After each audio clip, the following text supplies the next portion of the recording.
Hey, world travelers, I'm Samantha Williams. And I'm Samantha Noll. This is Death on Destination. Each week, we will tell a story of people enjoying paradise before something went terribly wrong.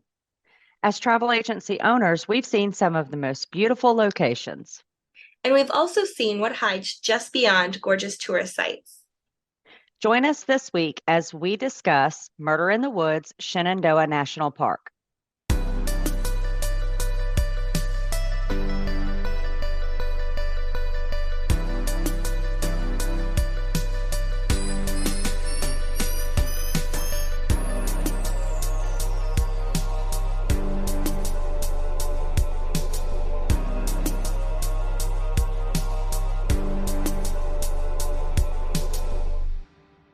Sitting on over 200,000 acres and just 75 miles from Washington, D.C., Shenandoah National Park is an outdoorsman's dream.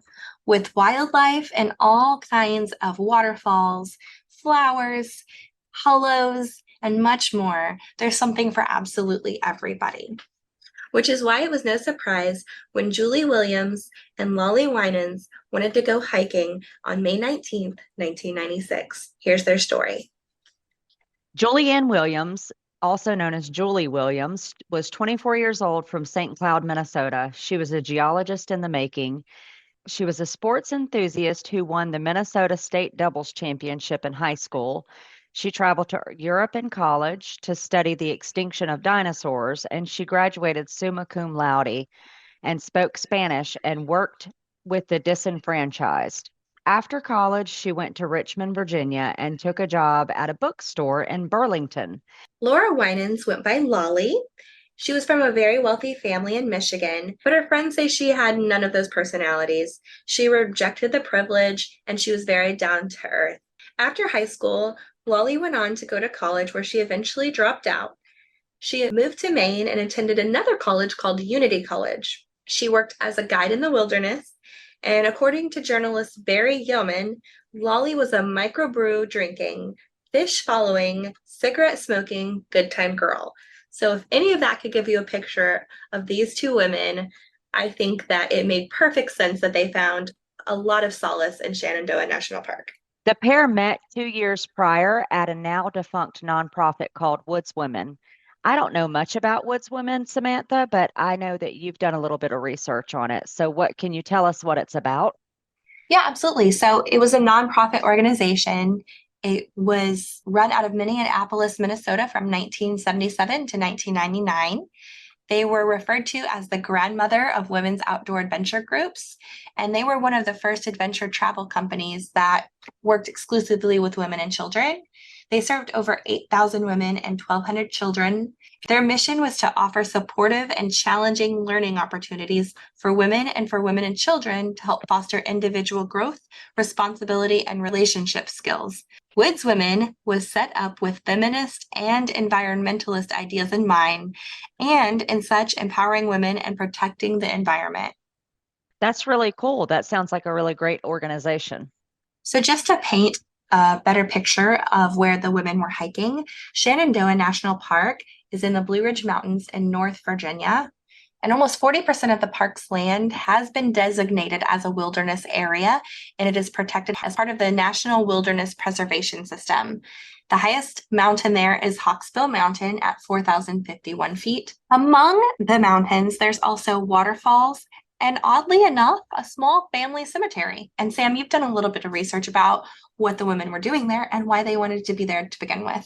Yeah, so from what I've read, it looks like they set out on White Oak Canyon Trail on May 19th, 1996, but the weather was so bad that they had to reemerge a few days later to renew their camping pass. And I don't know how long camping passes lasted. I couldn't find anything on that. They obviously don't last forever, so they would have had to come out and renew their camping pass at some point anyway, but the rain forced them out. So they came out, they renewed their camping pass, and then they went back in. And when they went back in, they set out to climb Hawksbill, which, as you said, is the highest mountain in Shenandoah.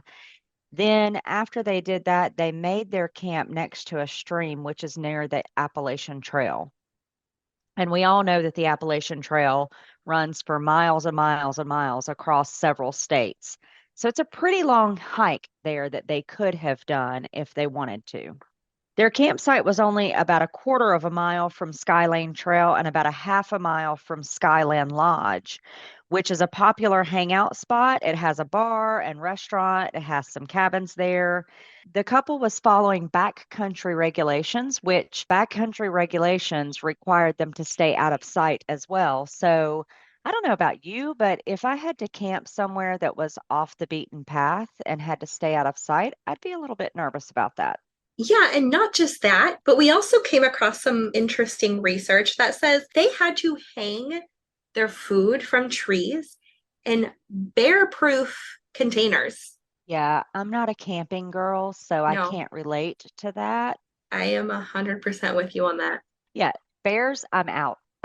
Snakes, I'm out, which they have both in Shenandoah National Park. Exactly. If I can drive it and look at the wildlife, I'm good. If I have to be up close and personal with it, nope, no thanks. Five-star hotels are my idea of a good campsite. You and me both. We all know why we're here. We're here to learn about what happened to Julie and Lolly. And on May 28th, 1996, that was the day that the girls were supposed to be back home. On May 31st, 1996, Julie's father, Thomas Williams, reported the girls missing.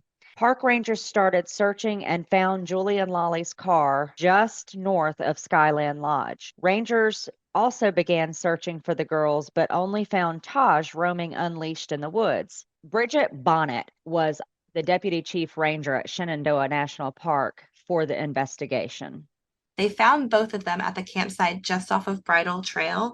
They were only about a half a mile away from the lodge you had mentioned, which was packed with visitors constantly. But because the campers were required to do so away from anywhere that was developed and out of sight, people passed by them and had no idea that they were there. Can you imagine? I can't even imagine being out in the open and not being able to be seen. So when the Rangers found the girls, they found that they had been bound, gagged, and their throats were slit. So from the research that I've read, the girls were last seen alive sometime around May 24th, 1996, meaning that the girls were murdered sometime between May 24th, 1996 and June 1st, 1996, when their bodies were found.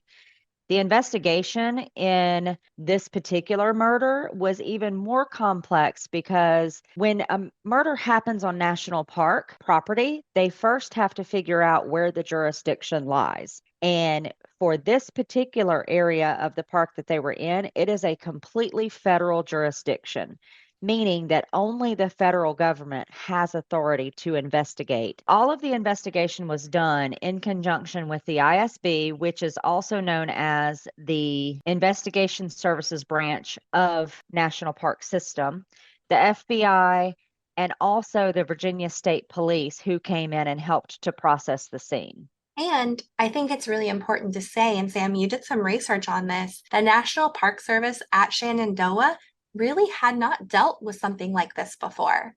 No, not at all. I read an interesting article that says that in the year of 2015 alone, there were 15,696 murders that occurred within the United States. However, of those, there had only been 10 murders along the Appalachian Trail since the early 1970s. And the murder of Julie and Lolly was the last murder to occur along the Appalachian Trail that we know of. So that's pretty interesting statistics there that, out of almost 16,000 murders, only 10 total, and that's not just in a year, but 10 total have been reported since the early 1970s until we hear about Lolly and Julie.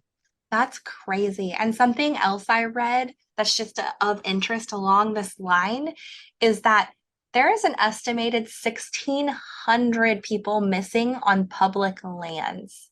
Wow. So that's a really small amount of people versus the people going in and out of these areas. Right, because there's millions of people who visit these national parks on a yearly average. It says considering 3 to 4 million people step foot along the Appalachian Trail each year, the number of murders on the trail over the past 40 years is really actually quite low compared to the rest of the United States. Right. Most of the accidents or deaths that happen along hiking trails or in national parks, not just the Appalachian Trail, but in any, national park, are falls, wandering off the trail too far and getting lost. And then, And I think that's what makes it so hard to start solving a crime like this. But it didn't take them very long to kind of get on the trail of a suspect. they did come across a suspect, but not directly. So Shenandoah's Skyline Drive is a popular place for people to ride their bikes.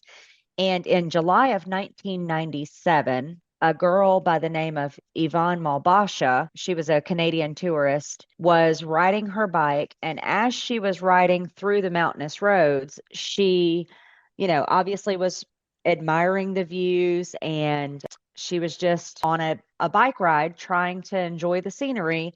And she was actually forced off of the road and off of her bike by a man driving a truck. And that man, once she was off the road, he started screaming at her and making sexual profanities.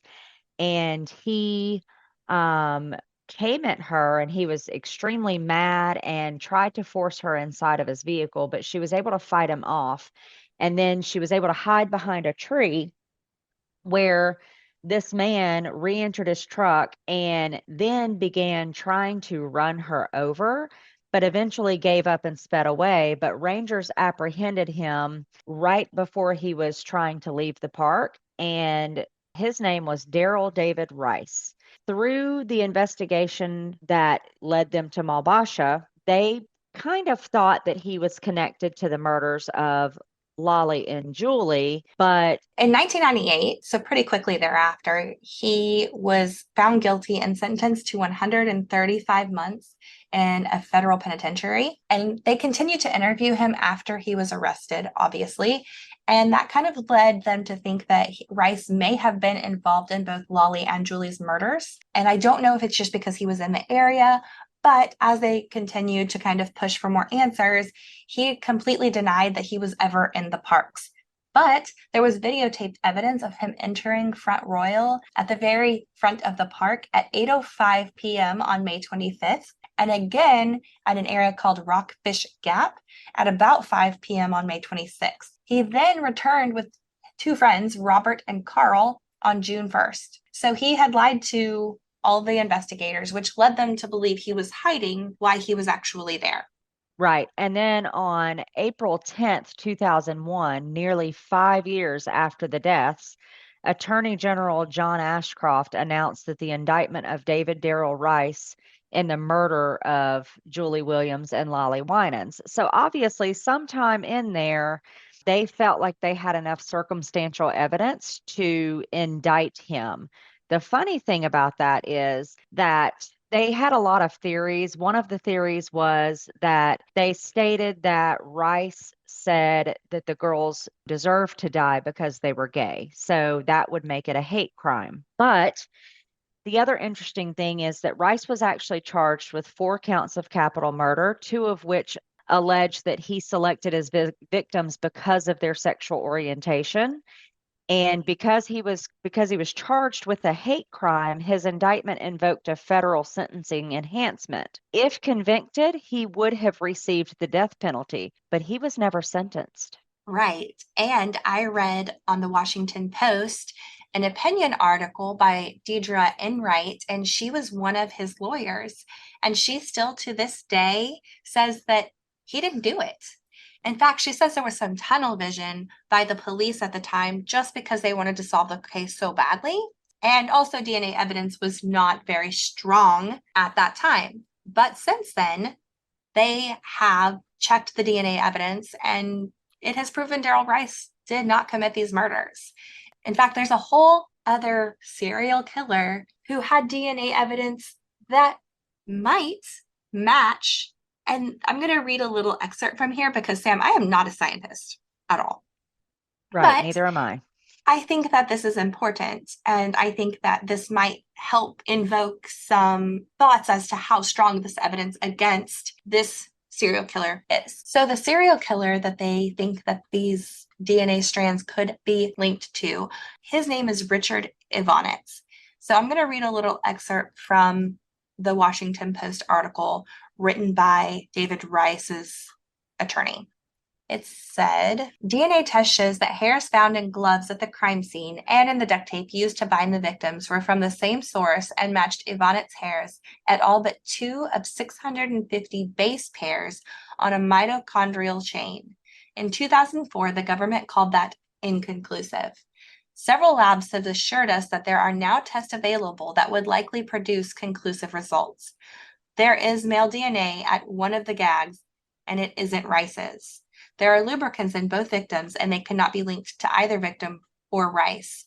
Ivanitz had many lubricants. So there's a lot of links and ties to Ivanitz. But what makes that even more confusing is there were more murders in Virginia between 1996 and 1997 that were targeted towards girls. And in fact, they have linked all of these to the Route 29 stalker. There were several names thrown around as to who that could be, but it was never linked to Rice. And they still haven't tested this DNA, Sam. They have not taken Ivanitz's DNA to be tested in the 2020 years to see if it matched. What? Like, why are they not calling this guy in to test his DNA? They obviously have enough circumstantial evidence against him to be able to get a court order for his DNA. So what are they not, why are they not doing that? I don't understand. I'm not sure, but they can't call him in directly because he killed himself back in 2002 after a police chase because they were coming after him for several murders. Wow. So they had an opportunity. They didn't take the opportunity. And now the one person who could possibly be the party that is actually guilty is not around for them to be able to test it. And so Julie and Lolly's family are still going without knowing what happened to their daughters, and no justice is going to be brought at this point. I know the FBI and the ISB are still investigating. Why are they not pursuing DNA evidence from Ivanitz? They have to have a way to do that, even though he's deceased. Well, I'm sure there's things that can definitely happen to make that possible. And I know, Samantha, that you found a little, I think you said you found a video with a warning of sorts that was posted shortly after the murders along the trail that I found was pretty interesting and a little eerie, Yeah, honestly. it was a little bit strange. It was just a pink piece of paper that they had either laminated or taped. I can't really tell. The video was not very good back then compared to what we have now. But it says, and I think before I read this, I think it just goes to show that these women were not taken as seriously as a lot of other murdered women have been. In fact, it took the park 3 days to even say that there was a murder. So there were tons of people in the park that had no idea. But when they finally put this out, this is how flippant this was. Notice to hikers. 2 female hikers were found dead in Shenandoah National Park at their backcountry campsite near milepost 42 on Skyline Drive on Saturday, June 1st. The case is under intensive investigation as a homicide. Please remember, it is always advisable to hike in groups of 2 or more. Be sure family or friends are aware of your backcountry itinerary and timetable. Be cautious of strangers, especially inquisitive ones. Do not share details of your route or camping planned location. Do not set up backcountry campsites near roads or developed areas. And they left it at that. I would have thought at the very least they would have closed at least part of that trail down, but it doesn't sound like they did that. Not to my knowledge, I could find nothing that they did anything like that. And I'm unsure, and we definitely cannot speak for others. But were they not taken seriously because they were 2 women who were together? Or were they not taken seriously because they were 2 women? I don't know. And in that day and age, times were very different than today's times, so we never will know. Though police chased down 15,000 leads, this is still an active and ongoing investigation. If you have any information about what happened to Lolly or Julie that day in 1996, please call the FBI Richmond Central Virginia Violent Crime Task Force at 804-261-1234. 1044. Thanks for joining us this week, and we hope you join us again next week as we discover another vicious crime that happened while on destination. This has been a Last Choice podcast where we may not have been your first choice, but we'll certainly be your last. Certainly be your last. Certainly.